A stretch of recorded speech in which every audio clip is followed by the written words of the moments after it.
All right, आज के current affairs 14 अगस्त 2020 के। सबसे पहले कल जो चीज प्राइम मिनिस्टर ने खुद रिलीज की है वो है टैक्स पेयर्स के लिए एक नया चार्टर। अब सबसे पहले जो वर्ड समझने वाला है वो चार्टर होता क्या है। देखो, टाइम टू टाइम ना अ, सरकारें क्या करती हैं, अपने ऑब्जेक्टिव्स और अपने एम्स सिटीजन्स तक पहुंचाने के लिए चार्टर रिलीज करती हैं। चार्टर एक तरह से एक पेपर होता है जो सरकार के इंटेंशन, सरकार क्या करना चाहती है, वो लोगों को बताता है।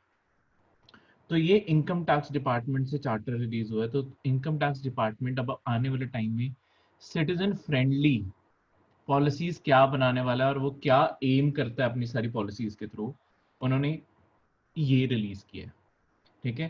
तो चार्टर को एक बहुत ही इंपॉर्टेंट स्टेप माना जाता है गवर्नेंस के लिए, एक अच्छी गवर्नेंस के लिए।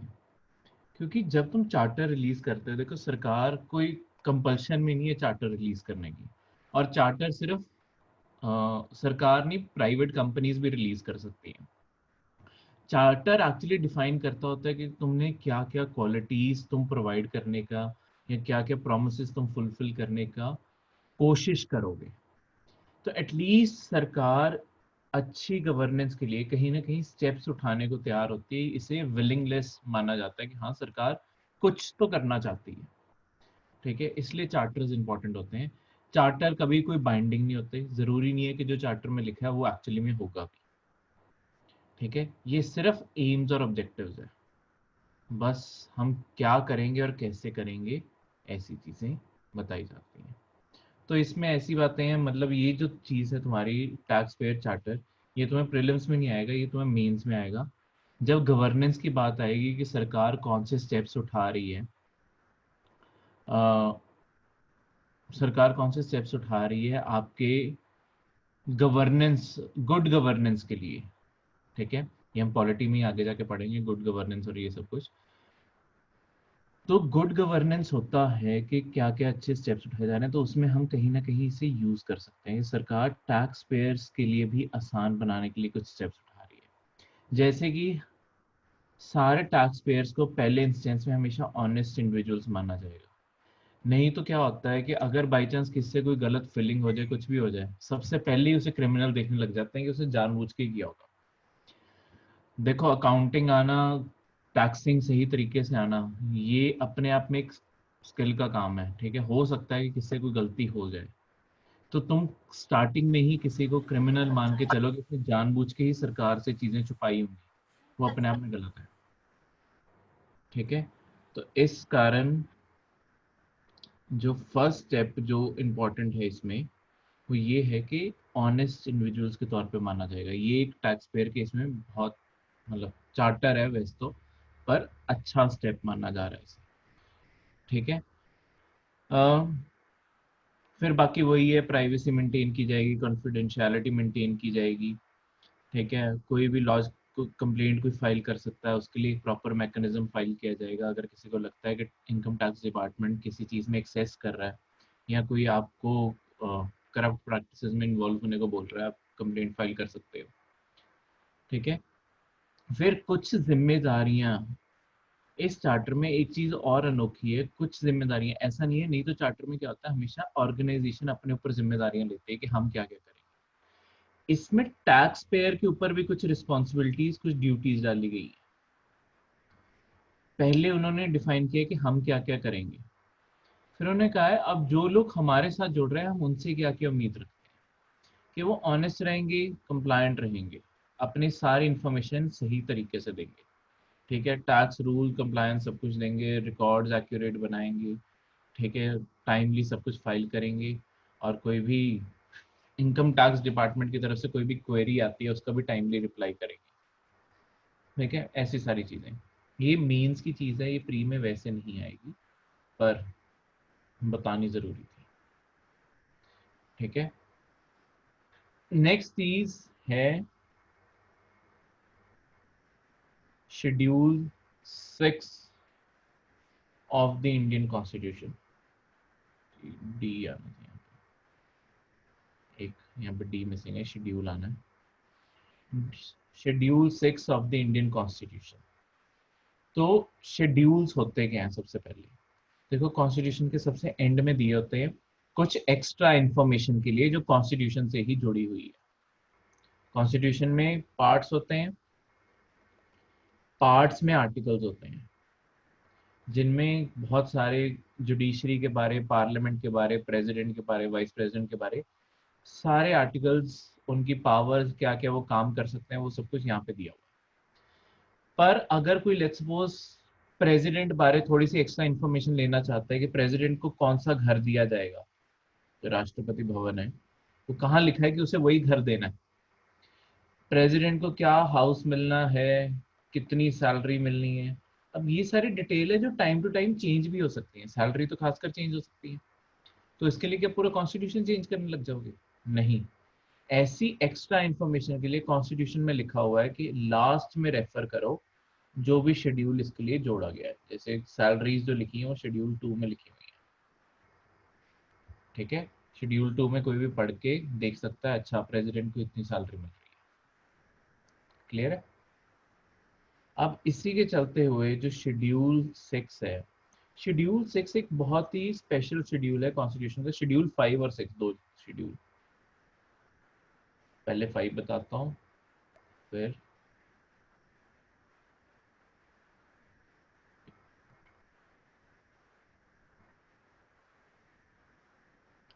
शेड्यूल 5 और शेड्यूल 6, ये दोनों बहुत ही खास शेड्यूल्स हैं।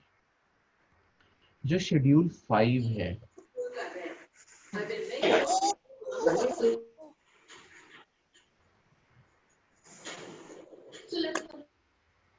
जो शेड्यूल 5 है, ये दोनों शेड्यूल बेसिकली जो हमारे इंडिया में ट्राइबल एरियाज है ना, ट्राइबल स्टेट्स हैं, उनसे डील करते हैं, पर थोड़े थोड़े अलग तरह से। मतलब हमने दो शेड्यूल फिर बनाए क्यों है? देखो, शेड्यूल 5 और 6 में बेसिक फर्क जो आता है, शेड्यूल 6 ऐसे ट्राइबल एरियाज के लिए बनाया गया है जिन्हें थोड़ी सी ज्यादा इंडिपेंडेंस चाहिए थी। वो ऐसी ट्राइब्स थी जो अपने आप में ज्यादा रहना चाहती थी, या वहाँ की कल्चर ऐसा था कि अगर हम उनके ऊपर अपना कानून थोपते हैं, इंडिया का कानून थोपते हैं, वो एक्चुअली हथियार उठा लेते हैं। तो हम क्या चाहते थे? देखो, इंडिया में शांति लाना सबसे ज्यादा जरूरी है, तो इस कारण हमने क्या किया, उन्हें अपने पर्सनल कानूनों के लिए, वहाँ के पर्सनल एडमिनिस्ट्रेशन के लिए कुछ ज्यादा फ्रीडम दी। शेड्यूल 5 वालों का हमने रिकॉग्नाइज किया है कि हाँ, ये ट्राइबल एरियाज हैं, इनके लैंड राइट्स ऐसी चीजों को डिस्टर्ब नहीं करेंगे। शेड्यूल 6 वालों को तो कानून बनाने की भी अपनी खुद की पावर दी है, और इंडिया के ज्यादातर कानून शेड्यूल 6 एरियाज पे नहीं लागू होते, अपने आप हो सकते हैं पर वहां से लोकल परमिशन लगती है फिर जाके लागू होते हैं। वहां पे कानून बिल्कुल अलग है,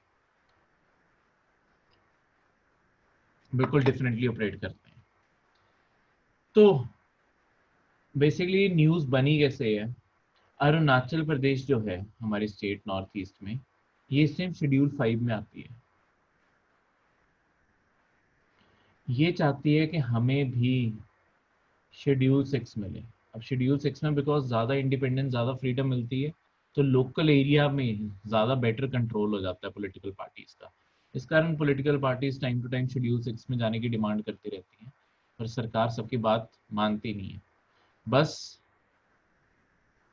करंट अफेयर बन जाता है सिलेबस के लिए। एक चीज और करंट अफेयर में जो यहाँ पे बन गई है आगे बढ़ने से पहले, अरुणाचल प्रदेश की ना बॉर्डरिंग जो कंट्रीज उसे बॉर्डर करती हैं, उनका भी नाम यहाँ पे लिख दिया गया था। अरुणाचल प्रदेश को 3 कंट्रीज की बॉर्डर टच करती है। एक साइड पे उसके भूटान है, ऊपर को चाइना है, और राइट साइड को म्यांमार है। 3 कंट्रीज अरुणाचल प्रदेश को टच करती है। इंडिया का ये सबसे ऊपर वाला पार्ट है नॉर्थ ईस्ट में, इसे ऐसे स्टेट बना के यहाँ देखोगे, ठीक है। इस साइड पे आपके भूटान है, भूटान है, ऊपर वाला हिस्सा चाइना है, और इधर वाला हिस्सा म्यांमार है। तो 3 कंट्रीज इसे बॉर्डर करती हैं। तो सबसे सिंपल प्रीलिम्स में क्वेश्चन आ सकता है कि अरुणाचल प्रदेश को कौन सी फॉरेन कंट्रीज की बॉर्डर टच होती है? Bhutan, China, Myanmar. ठीक है, ये चीज याद रखना। तो शेड्यूल 6 बेसिकली कितनी स्टेट से डील करता है? शेड्यूल 6 सिर्फ 10 डिस्ट्रिक्ट्स को पावर देता है, 4 स्टेट्स की। स्टेट के अंदर भी सारे डिस्ट्रिक्ट्स को ये पावर नहीं मिलती, सिर्फ 10 डिस्ट्रिक्ट्स को पावर मिलती है, ये 4 स्टेट्स की। कौन सी है ये 4 स्टेट? तो मैं डायरेक्टली प्रीलिम्स में अगला क्वेश्चन ये आ सकता है, शेड्यूल 6 की स्टेट्स कौन सी हैं? तो ये है आपकी असम,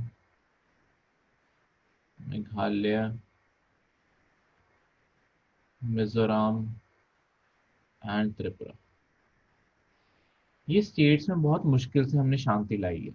एक टाइम पे यहाँ पे बहुत एक्टिव टेररिज्म था, वो इसी कारण आई है बिकॉज यहाँ पे ट्राइबल्स को हमने बहुत ज्यादा फ्रीडम देके रखी है अपने खुद के कानून के लिए। नहीं तो मिलिटेंसी बहुत ज्यादा एक्टिव थी क्योंकि लोकल लोग बहुत ज्यादा सपोर्ट करते थे। ट्राइब पूरी की पूरी वेपन उठा लेती थी, अब पूरी ट्राइब थोड़ा ना मार दोगे, ठीक है, और किसे किसे ढूंढोगे पता ही नहीं चलता था। तो अल्टीमेटली जाके इन्हें हमने कॉन्स्टिट्यूशन के टाइम से दी है, पर धीरे धीरे हम आज़ादी बढ़ाते रहे। कॉन्स्टिट्यूशन में भी कुछ अमेंडमेंट्स की, कुछ चेंजेस किए हैं, इनके कारण वो ट्राइबल्स का पूरा चैप्टर आता है, उसमें जाके हम पूरे पढ़ेंगे। ठीक है, तो ये 4 स्टेट्स शेड्यूल 6 में फीचर होती हैं और कोई नहीं फीचर होती। तो ये 4 स्टेट्स के नाम याद रखना। ठीक है, इसमें अब क्या क्या तुम्हारे पावर मिलती है शेड्यूल 6 में, वो यहाँ पे सारी पावर लिखी हुई है। जैसे गवर्नर को कुछ स्पेशल पावर्स यहाँ पे दी हुई हैं, जहाँ पे उसे चीफ मिनिस्टर से पूछने की जरूरत नहीं है। जैसे वो इन स्टेट्स के किसी भी एरिया को इंक्लूड या एक्सक्लूड कर सकता है इस शेड्यूल 6 के एरिया से। मैंने तुम्हें कहा कि पूरी स्टेट कभी भी शेड्यूल 6 में नहीं होती, कुछ स्पेसिफिक एरिया या डिस्ट्रिक्ट पूरा होगा, या डिस्ट्रिक्ट का भी कुछ सब डिस्ट्रिक्ट पार्ट ही होगा, बस उतना एरिया मार्क किया जाता है, वो गवर्नर डिसाइड करता है उस स्टेट का कि कितना किया जाएगा। ठीक है, उसके बाद इसमें कितनी सीट्स होनी चाहिए? जैसे डिस्ट्रिक्ट काउंसिल में वैसे 30 सीटें दी हैं, पर सिर्फ एक्सेप्शन सिर्फ एक का है, बॉर्डरलैंड टेरिटोरियल काउंसिल का 46 सीटें हैं, उसमें से 40 इलेक्टेड है। ये चीज याद रखना, चाहे यहाँ पे कंट्रोल तुमने ट्राइबल को दिया है अपने खुद के डिस्ट्रिक्ट काउंसिल चलाने का, जो पूरी डिस्ट्रिक्ट एडमिनिस्ट्रेशन चलाते हैं ट्राइबल्स चलाते हैं, कानून बनाने वाला administration, as in executive administration नहीं चलाते वहां पे, तो अभी भी आईएएस आईपीएस वही ऑफिसर्स होते हैं। कानून बनाने की पावर इन्हें दी हुई है डिस्ट्रिक्ट लेवल पे और रीजनल लेवल पे। अब इनमें बात क्या है इन काउंसिल्स में, चाहे ये डिस्ट्रिक्ट काउंसिल है चाहे ये रीजनल काउंसिल है, और ये एक ही ट्राइब के कंट्रोल में हो चाहे, पर आज भी इनमें इलेक्शन होते हैं फिर जाके चुने जाते हैं। तो ट्राइब अपने आप में इलेक्शन कंडक्ट करवाती है, election commission of India help करती है, और ट्राइब के अंदर ही इलेक्शन होते हैं और वहां से ही चुने जाते हैं। ठीक है, 30 सीटें रिजर्व्ड हैं शेड्यूल ट्राइब के लिए, 5 सीटें नॉन ट्राइबल कम्युनिटीज के लिए, 5 सीटें अनरिजर्व्ड के लिए। और एक चीज जो इसमें याद रखने वाली है, शेड्यूल 6 की ये सारी सीटों में 2 वुमेन को भी रिजर्वेशन दी हुई है। ठीक है, ये चीज बहुत इंपॉर्टेंट है, वुमेन की रिप्रेजेंटेशन भी है इन काउंसिल्स में। नहीं तो कुछ जैसी नागालैंड जैसी स्टेट्स हैं, नागालैंड जो स्टेट है, नागालैंड तभी यहाँ पे फीचर नहीं होती, नागालैंड शेड्यूल 5 की स्टेट है। ऊपर नहीं लिखा ना हमने नागालैंड का नाम, मिटा दिया मैंने, ये लिखे असम, मेघालय, मिजोरम, त्रिपुरा। नागालैंड का नाम इसलिए नहीं लिखा हुआ, नागालैंड जो ऐसी स्टेट है, नागालैंड को हमने फ्रीडम बहुत दी हुई है, पर नागालैंड में नो वुमेन रिप्रेजेंटेशन है। वो इस बात पे बहुत ज्यादा अड़े अड़े रहे नागा ट्राइब के लोग कि हम वुमेन को पॉलिटिक्स में नहीं आने दें। तो उन्हें कहीं पे भी वुमेन को रिप्रेजेंटेशन, कोई भी रिजर्वेशन नहीं दी हुई नागालैंड में, क्योंकि नहीं तो पूरी नागा ट्राइब हथियार उठा लेती है, तो बहुत ज़्यादा डिस्टरबेंस होने के चांस है। हम ज़्यादा न्यूज़ में हमेशा जम्मू कश्मीर को सुनते रहते हैं, तो इसीलिए हमें लगता है जम्मू कश्मीर ज़्यादा डिस्टर्ब्ड एरिया है। नहीं, ये जो नॉर्थ ईस्ट के एरियाज हैं ये ज़्यादा डिस्टर्ब्ड हैं और ये ज़्यादा खतरनाक भी माने जाते हैं। आर्मी के जो सोल्जर्स होते हैं ना, उन्हें पैरामिलिट्री और आर्मी दोनों के, उन्हें हमेशा जहाँ पे जितना खतरा होता है ना, उसके अकॉर्डिंग स्पेशल उन्हें अलाउंस भी मिलता होता है कि जितने वो उनकी डेंजरस पोस्टिंग होती है। जम्मू कश्मीर से ज़्यादा अलाउंस नॉर्थ ईस्ट में मिलता है उन्हें, ठीक है, क्योंकि वहाँ पे रिस्क बहुत ज़्यादा है, घने जंगल है, पता ही नहीं चलता कहाँ कौन लुक छुपा हुआ है। वहाँ तो तब भी अर्बन फाइट्स हैं, शहरों के बीच में लड़ाइयाँ हो रही होती हैं, यहाँ तो जंगलों के बीच में लड़ाइयाँ हो रही होती हैं, बिल्कुल अलग सिनेरियो है। तो जो डिस्ट्रिक्ट काउंसिल में चुने जाते हैं, ऐसा नहीं है वो हमेशा चुने जाएंगे, उनका 5 साल का पीरियड भी कॉन्स्टिट्यूशन ने फिक्स किया हुआ है और इसी अकॉर्डिंग चलते हैं। कुछ ऐसी चीजें भी लिखी हैं जिसके ऊपर वो अपने खुद के कानून जो बना सकते हैं, वो सबकी लिस्ट भी लिखी हुई है, तुम्हें एक बारी ये पढ़ लेना। आज तक कभी कोई क्वेश्चन आया नहीं है इसके ऊपर, पर हम हमेशा प्रोबेबिलिटी लगा के चलेंगे कि फ्यूचर में कभी कोई क्वेश्चन आ सकता है। तो इन सबको एक बारी रीड कर लेना कि शेड्यूल 6 की जो स्टेट्स हैं उन्हें किस किस चीज के ऊपर कानून बनाने अलाउड है। अगर तुम इन्हें ध्यान से पढ़ोगे और बाद में जो पॉलिटी में एक चैप्टर पढ़ते हैं पंचायत का, तो एक्चुअली तुम्हें पता चलेगा कुछ ज्यादा बड़ी पावर नहीं दी है। ज्यादातर सब्जेक्ट्स जो पंचायत के कंट्रोल में आते हैं वही इनके कंट्रोल में, कुछ ज्यादा बड़ी पावर नहीं, एक आधी को छोड़ के बाकी सारी की सारी वो ऑलमोस्ट सेम है, ठीक है। Next, Indian naval innovation and indigenisation organisation, NIIO। तो कल इसका उद्घाटन किया गया डिफेंस मिनिस्टर द्वारा NIIO को। ये है क्या, मैं क्या हो रहा हूँ मुझे, NIIO ये है क्या? बेसिकली तुम्हारी सारी, अगर मैं ब्रांचेस की बात करूं, नेवी इकलौती ब्रांच है, अगर आर्मी और एयरफोर्स को भी देखें, जिसने अभी तक मैक्सिमम अपनी जो वेपन बिल्डिंग है वो इंडिया में शुरू कर ली है। बाकी अभी भी फॉरेन की चीजों के ऊपर ज्यादा डिपेंडेंट है। नेवी वो ब्रांच है जो ऑलमोस्ट 70% अपना सामान इंडिया से ही ले लेती है। तो ये बहुत बड़ा बूस्ट है, और एक्चुअली नेवी ने पिछले, मैं बोल रहा हूँ पिछले 10 साल में नेवी ने अपने आप को एक्चुअली इसी वे से, एक तो पैसे कम खर्च होते हैं जब तुम इंडिया से चीजें बनवाओगे, बाहर की टेक्नोलॉजी नहीं यूज करोगे, टेक्नोलॉजी अपनी खुद की डेवलप कर लोगे। पहले तो टेक्नोलॉजी अपनी डेवलप करोगे, उसके बाद इंडिया में ही चीजें बनाओगे, तो तुम्हें सस्ती पड़ेंगी वो, और करप्शन के चांसेस कम हो जाते हैं। फॉरेन कॉन्ट्रैक्ट्स में देखो करप्शन भी बहुत होती है, ऐसे ही नहीं कि तुम्हारे कोई भी चीज़ इतनी महंगी हो जाती, उसमें बहुत पैसा लोगों को खिलाया जाता है, फिर जाके गवर्नमेंट के थ्रू कॉन्ट्रैक्ट फाइनल होते हैं। तभी क्या कहते हैं, इंडिया के अंदर जो चीज़ें बनती हैं उनमें करप्शन होने के चांसेस कम है। मैं ऐसे नहीं कह रहा हूँ करप्शन हो ही नहीं सकती, कम है। दूसरा, तब भी टेक्नोलॉजी फॉरेन से सस्ती पड़ती है। तीसरा, तुम कभी भी फॉरेन के उनके ऊपर डिपेंडेंट नहीं रहते, तुम्हारे पास हमेशा अपनी टेक्नोलॉजी अवेलेबल है, अपने स्पेयर पार्ट्स अवेलेबल है। तो कभी भी वॉर के टाइम, देखो वॉर के टाइम हमेशा होता क्या है, तुम्हें इंडिया के अंदर डिफेंस मैन्युफैक्चरिंग एस्टैब्लिश करनी क्यों जरूरी है? वॉर के टाइम तुम्हें बहुत सारी चीजों के स्पेयर पार्ट्स चाहिए हो सकते हैं, बहुत सारे इमरजेंसी वेपन्स चाहिए हो सकते हैं। ऐसी स्टेट में होता क्या है कि जिस तुमने फॉरेन कंट्री से खरीदा है ना, वो कई बारी जिनसे तुम वॉर लड़ रहे हो, वो तुम दोनों के वॉर के बीच में पार्शियल नहीं दिखना चाहती होती। तो वो क्या करती है, बस ये सारी सप्लाई रोक लेती है, या वो दूसरी साइड को अगर हो, वो तुम्हारी सारी सप्लाई रोक लेगी। तो तुम्हारे तो अपनी सारी की सारी सप्लाई रुक गई, तो तुम्हारी आर्मी लड़ेगी कैसे, सारी आर्म्ड फोर्सेस लड़ेंगे कैसे?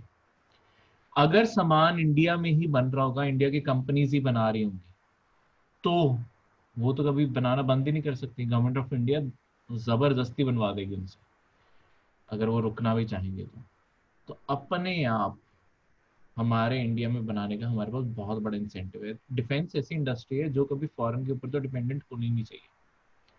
इसी को लेके नेवी ऐसी इंडस्ट्री है जो ये काफी हद तक कर चुकी है, और इसे और आगे बढ़ाने के लिए उसका अपना इंडियनाइजेशन ऑर्गेनाइजेशन बनाई जा रही है। अब इस ऑर्गेनाइजेशन का काम क्या होगा?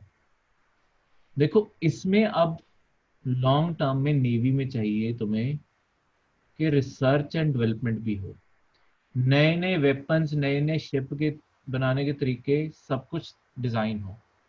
उसके लिए ये ऑर्गेनाइजेशन बनाई जा रही है, जिसके कारण रिसर्च कैरी आउट हो और नेवल नए वेसल्स बने और मॉडर्नाइजेशन के नए तरीके बने और बेटर इंजन्स बनने लगे हैं। जैसे सबमरीन, सबसे बेस्ट सबमरीन्स वो मानी जाती हैं जिनके इंजन्स आवाज नहीं करते। चाइना की सबमरीन्स क्यों सबसे घटिया क्वालिटी की मानी जाती है पूरी दुनिया में? चाइना की सबमरीन दूर से ही डिटेक्ट हो जाती है कि वो चाइना की सबमरीन जा रही है, क्योंकि उनके इंजन आवाज ही इतना ज्यादा करते हैं, वो सोनार में अचानक ही पकड़े जाते हैं। सबमरीन ऐसी होनी चाहिए जो ट्रैवल करे पता भी ना चले। तभी जो अभी हम यूज कर रहे हैं, जो इंडिया की नेवी यूज कर रही है, वो स्कॉर्पियन क्लास यूज कर रही है। स्कॉर्पियन क्लास हम सबमरीन यूज कर रहे हैं, ये फ्रांस से, ये भी फ्रांस से ली हुई है, जो one of the most silent मानी जाती है। पर लॉन्ग टर्म में हम कितनी उनसे खरीदेंगे? हमें अपनी खुद की टेक्नोलॉजी चाहिए। तो इस कारण ऐसे सेंटर्स बनाए जा रहे हैं कि अपनी खुद की रिसर्च और डेवलपमेंट हम कर सकें और इसे और ज्यादा बढ़ा सकें।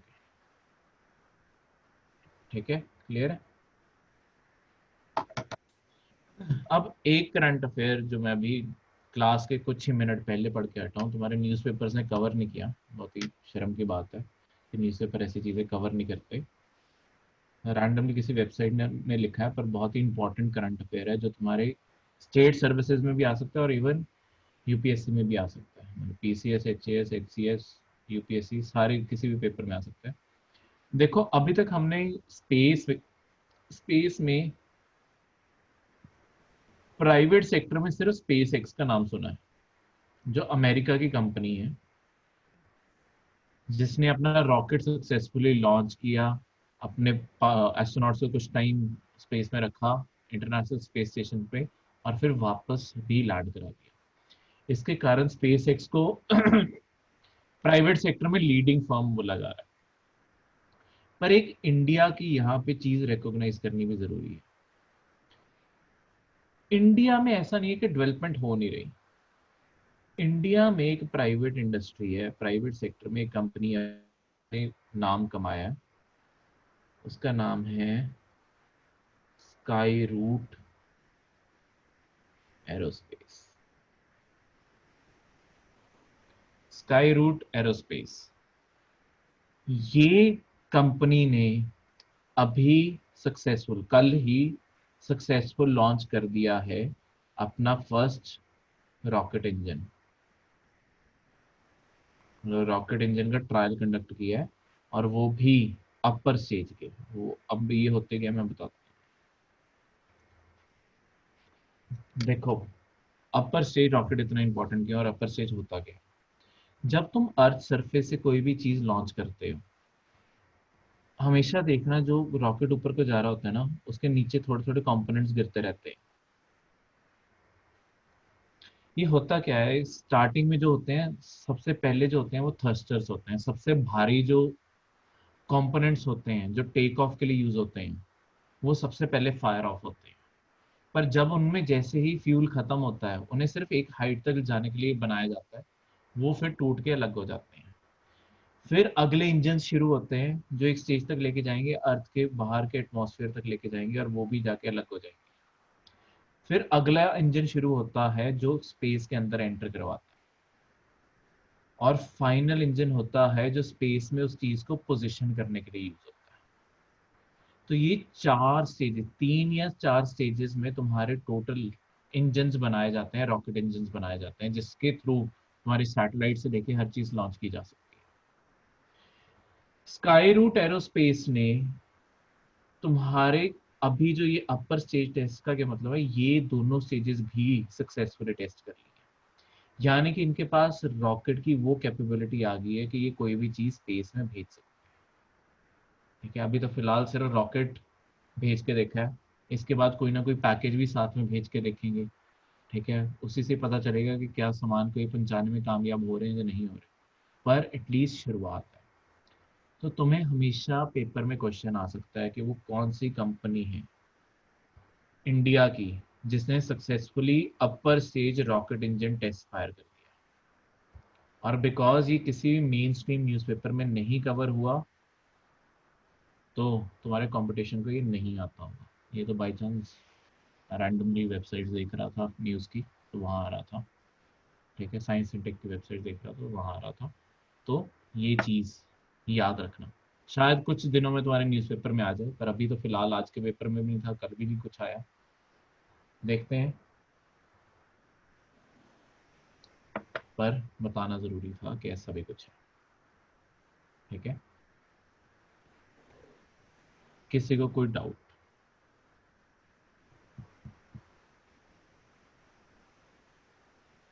नहीं? तो ये थे आज के आपके करंट